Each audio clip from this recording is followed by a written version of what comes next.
Mes amis, bonjour, on se retrouve aujourd'hui pour une nouvelle vidéo et ça fait un petit moment donc je voulais faire une vidéo sur tous les mouvements que j'ai fait, les achats, les ventes en action. On va aussi parler un tout petit peu de crypto à la fin, mais là c'est principalement sur les actions où j'ai fait pas mal de mouvements dernièrement avec le marché qui a pas mal bougé.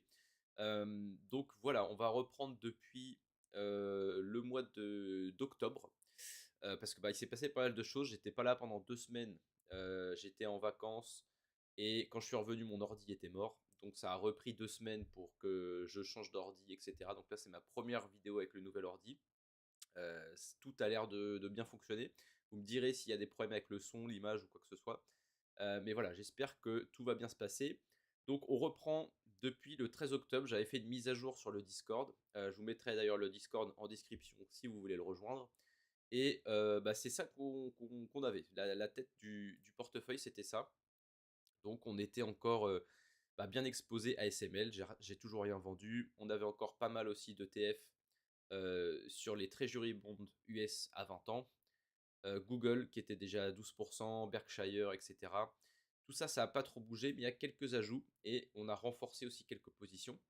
Donc la première chose que j'ai fait d'ailleurs, c'était juste avant. Donc septembre, je crois que j'en avais pas parlé. J'avais racheté de l'ETF sur l'Argentine. On avait eu une belle baisse. C'était avec le pesos argentin qui se cassait la gueule, avec Milei qui peut-être n'allait pas remporter les élections, etc. Bon, tout ça, ça allait pas vraiment avec tous les sondages qu'on pouvait avoir sur la population qui était plutôt content de ce qui se passe avec Milei. Et ça s'est avéré qu'effectivement, il a gagné les élections. Et donc, ça a engendré un autre mouvement plus tard. Mais avant ça, j'ai fait rentrer Adobe dans le portefeuille. Pour quelle raison? Eh ben, c'est très très simple. Vous l'avez ici, la raison. C'est que c'est vraiment très peu cher. Adobe, c'est pas une action que j'ai vraiment suivie avant. Je la suis depuis seulement quelques mois parce qu'elle est très peu chère. On est à 20 de PI et en forward PI, on est même à 14. Donc c'est vraiment très peu cher. Free cash flow à 7 et même en comptant les stock options, on est à 5,68. On a quand même une très belle entreprise. Voilà, la marge de 30%, quasi pas de dette. Enfin, quasi pas de dette. Ils ont des dettes, mais couverts par le cash, quasiment. Voilà, on est à zéro. Voilà, des revenus qui font qu'augmenter. Ils sortent plus de 9 milliards de cash flow, de free cash flow par an. Des EPS qui sont magnifiques, hein. Sur 10 ans, on fait du 20, ouais, on fait du 15%. Sur les 5 dernières années, on fait du 15% par an. C'est magnifique. Donc j'ai mis une position. Je suis rentré à 328. On est à 324, donc quasiment flat. Je suis prêt à renforcer si on se rapproche des 300. Si en gros on perd 10%. Donc si on est sur les 300, je remettrai probablement 10 actions. Donc voilà pour la première position que j'ai ajoutée au portefeuille. La deuxième, alors là c'est une action cotée à Hong Kong, qui est une action chinoise, Qfin Holdings. Et en gros, c'est du rating de crédit risque. C'est un peu comme le FICO, mais chinois, quoi. J'ai acheté à 99,65, c'est du Hong Kong dollar. Et ça a chuté fortement après parce qu'on a eu des earnings qui étaient pas bons. Qui étaient pas bons du tout. On attendait une petite reprise et il n'y a pas eu de reprise du tout. Donc voilà, acheté probablement trop tôt. Je vais la garder. Je crois que là, on est à 74 ou 73. Donc je suis déjà à moins 20% sur la position. C'est une petite position, c'est pas très grave. Je vais probablement, si ça continue, si on retombe vers les 60, 60-65, je remettrai probablement 200 actions. Et après, j'y toucherai plus. C'est une action qui donne pas mal de dividendes. Et surtout, je pense que on a un nouveau package de relance en mars qui va être annoncé par la Chine. Je pense qu'ils vont en profiter. Ça va probablement rebooster un petit peu, au moins à court terme, le marché immobilier. Donc voilà, c'est une action assez volatile. Donc je pense qu'on repartira bien à la hausse à ce moment-là. Je la garderai peut-être pas long terme, je ne sais pas encore. C'est vrai que je me dis, je m'embête un petit peu, quoi. J'ai que des actions US et là j'ai été chercher une action hongkongaise qui est vraiment très peu chère. Vraiment très peu chère. On a un pilier à 3, je crois, c'est ridicule. Ils ont plein de cash. Mais voilà, c'est chinois. Donc vu que c'est chinois, il y a un gros sentiment négatif dessus. Et puis l'économie est pas terrible non plus en Chine. Donc on mise sur au moins un court terme, une petite relance et je verrai. Après, premier trimestre, deuxième trimestre l'année prochaine, je verrai si je renforce, si je garde ou si je vends. Ensuite, j'ai vendu du TLT, donc bah là, c'est ce que je disais, c'est de l'ETF, Treasury Bond US à 20 ans. On a eu une belle baisse des taux quand même. J'en ai profité, j'ai largué la moitié de ma position, donc là, il me reste plus que 50 actions de TLT. Je crois que là, aujourd'hui, on est à 91,5, quelque chose comme ça, ou 90,5, je sais plus. Euh, donc voilà, on est pas loin. En fait, je suis en léger profit dessus en comptant les dividendes. Voilà, ça n'a pas été la meilleure position, mais voilà, j'ai pas perdu d'argent, donc c'est plutôt pas mal. Je vais probablement lâcher les 50 actions dans les mois qui viennent. Je n'ai pas envie d'avoir de Treasury Bond pour l'année prochaine. Euh, Ensuite, le tracker argentin, où là j'ai fait une vente, j'ai vendu un tiers de la position à 89,5. Donc là on a fait une belle plus-value. Je pense que j'avais un average à 73 ou 74. Donc plutôt sympa. Et pourquoi ça a explosé comme ça? Bah, tout simplement parce que Milei a gagné les élections. Voilà, tous les médias le disaient perdant, que c'était une catastrophe, la pauvreté explose, etc. Ce qui est complètement faux. Tous les sondages le montrent et tous les. On a même, je crois que c'est l'UNICEF, je crois, l'UNICEF qui a fait enfin, qui a dit à Milei que voilà, ça allait dans le bon sens parce qu'il a sorti je sais plus combien de millions d'enfants de la pauvreté. Euh, Enfin voilà, donc je comprends pas vraiment pourquoi les médias se sont acharnés. Mais c'est pas plus mal parce qu'au moins ça m'a donné un petit point d'entrée, j'ai pu racheter et j'ai revendu un tiers. Donc là il me reste quand même 40 actions. J'ai allégé un petit peu parce que il y a quand même un effet un petit peu hype où là voilà, il a gagné, c'est super génial, mais ce qu'il met en action, ça va quand même prendre du temps à se voir sur l'économie. Donc j'ai préféré sortir un tiers de la position. Je crois que ça a bien baissé hier à la clôture du marché. On doit être à 85 ou 86 là. Je verrai pour renforcer dans les 70 probablement. C'est assez volatile aussi, donc à voir, mais je suis prêt à renforcer et recommencer. Si on revient toucher les 90 $, j'irai alléger et voilà, ainsi de suite. Mais je pense qu'à moyen long terme, on a quand même ce tracker devrait quand même bien donner. Et là, Cézelle. Donc là, c'est ma nouvelle grosse position entre guillemets que je suis en train de bien charger. Cézelle, qu'est-ce que c'est? Eh bien, je vais vous le dire, c'est du Buy Now, Pay Later. J'avais déjà en vue d'investir sur une entreprise comme ça.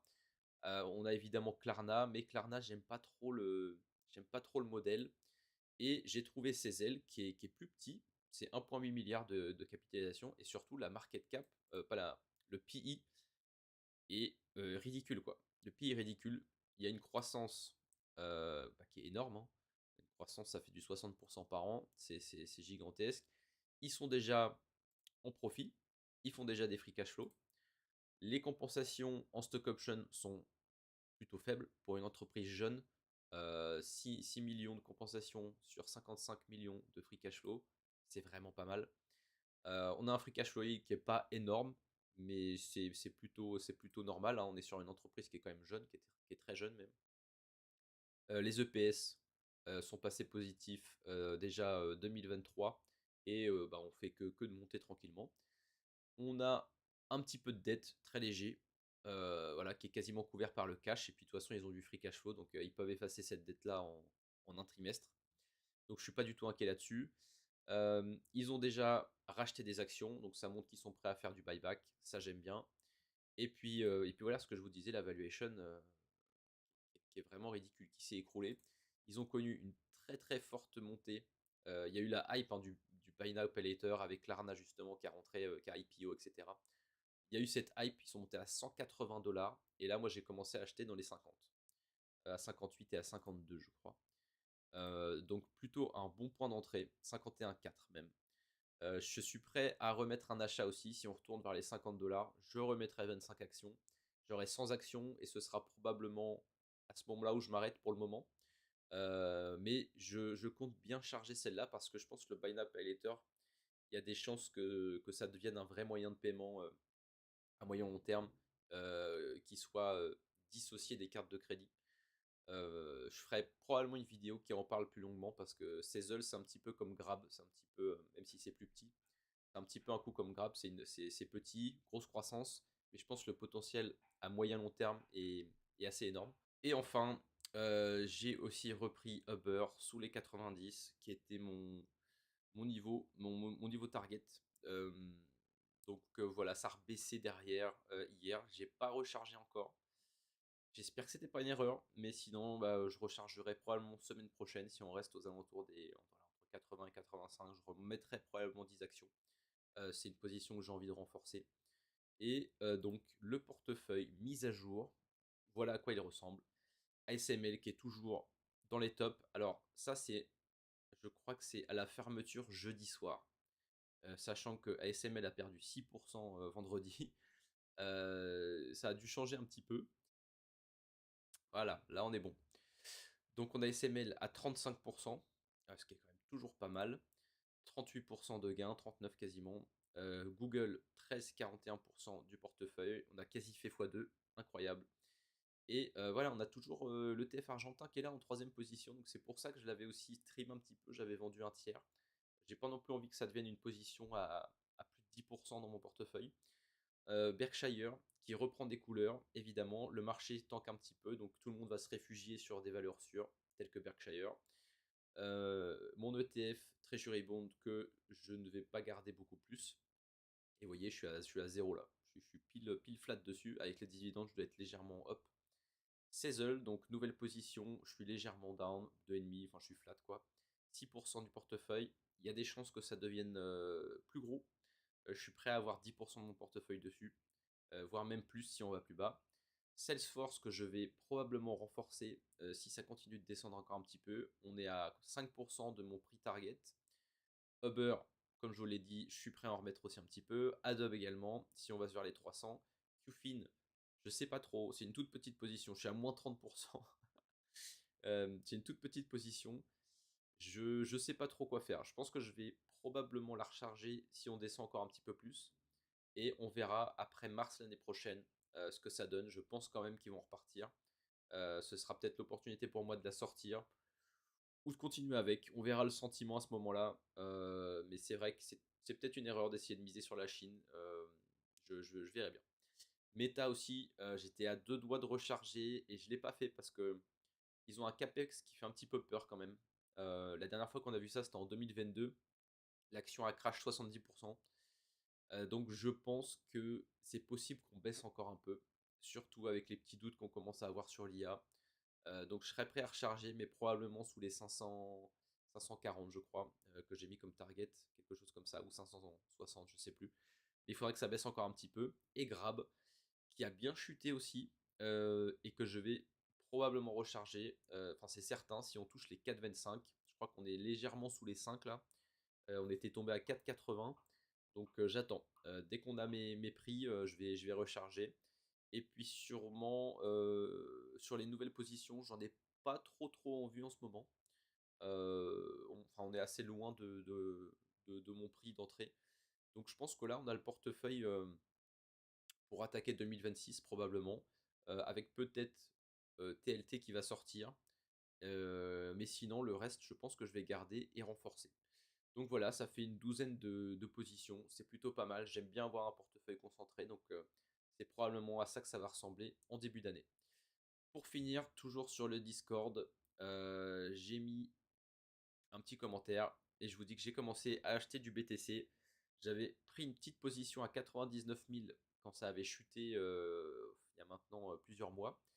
Et là, j'ai refait deux petits achats à 95 et 90 et un plus gros à 82. Donc je crois que mon average est à 92. Donc voilà, je suis prêt à recharger fort sur les 71 et évidemment si on va plus bas. J'ai encore beaucoup de liquidités donc j'ai de quoi acheter plus bas et voilà, j'aimerais bien avoir un average peut-être vers les 80, quelque chose comme ça. Et que ce soit peut-être 5% de mon portefeuille total. Ce serait sympa, donc on va voir si le marché me donne d'autres points d'entrée. Sinon, bon, bah, je serais déjà content avec ce que j'ai là. Même si c'est pas une très grosse position, là c'est vraiment, je crois que c'est 1,5% ou 2% de mon portefeuille global, donc c'est pas énorme. Voilà pour les updates. Maintenant que j'ai un nouvel ordinateur, je vais pouvoir refaire des vidéos, donc il y aura sûrement une vidéo sur Sezzle qui va arriver. Et puis dites-moi si vous voulez sur d'autres sujets, peut-être plus d'actualité ou autre, peu importe, laissez-moi en commentaire vos idées et on se retrouvera très bientôt pour une nouvelle vidéo.